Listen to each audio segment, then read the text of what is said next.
it was my teacher used to say to me, it's like, energy doesn't always mean noise, Dominic. And I was like, completely fucking disagree.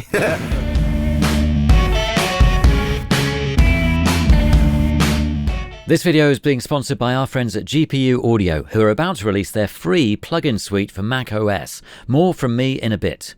But in terms of the subject matter, I mean, it's interesting, the kind of subject of I Love You, Will You Marry Me, and the inspiration behind that. And Polygraph Eyes it's a serious subject you're addressing here. It was such a crazy one because this one wasn't pre-written.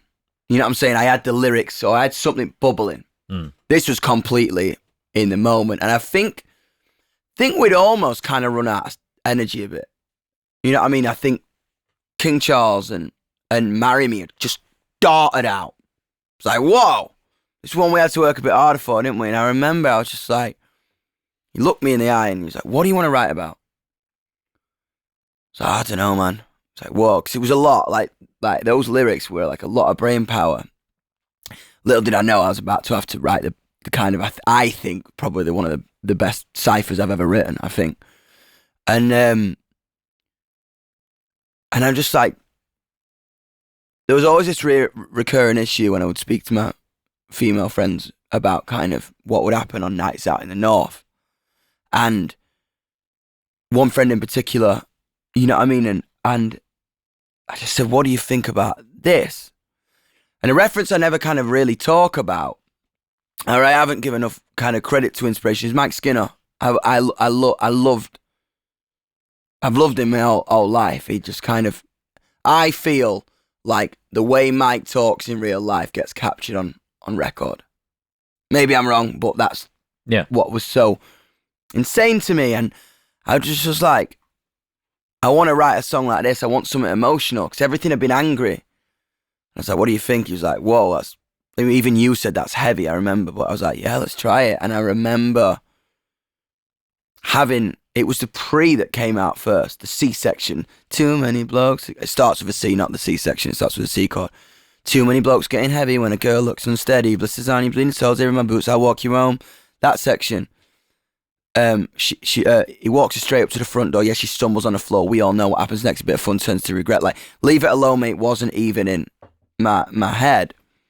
We went around this and it wasn't really working. And I remember my manager, Thomas, was coming in to check in because he could feel the energy. And when I get stuck, I sometimes FaceTime Thomas. I think I'm always a bit of a performer. If I'm performing to someone, I'll just leech off their energy. I'll be like, and someone's mere presence over the phone or in a room can completely flip my mood, I think. And I remember, I was like, I'm just gonna rap it. And I remember it always happens here, this fucking bit of the desk.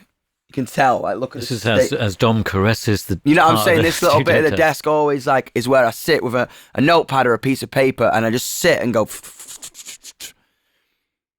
And you kind of scare me sometimes into kind of.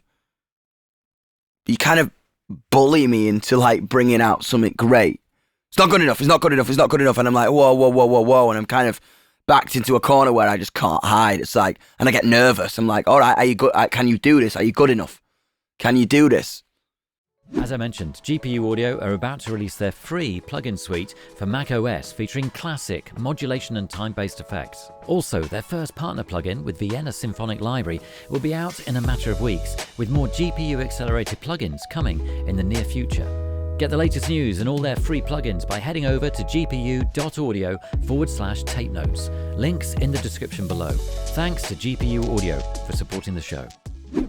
And I remember that first bit coming out, and me getting on the mic, and Thomas kind of took my place. He was sat where you were, and I kind of performed this like, she leaves her parents' house around midnight, meets her best mate at the shop, buy some cheap wine to go to space.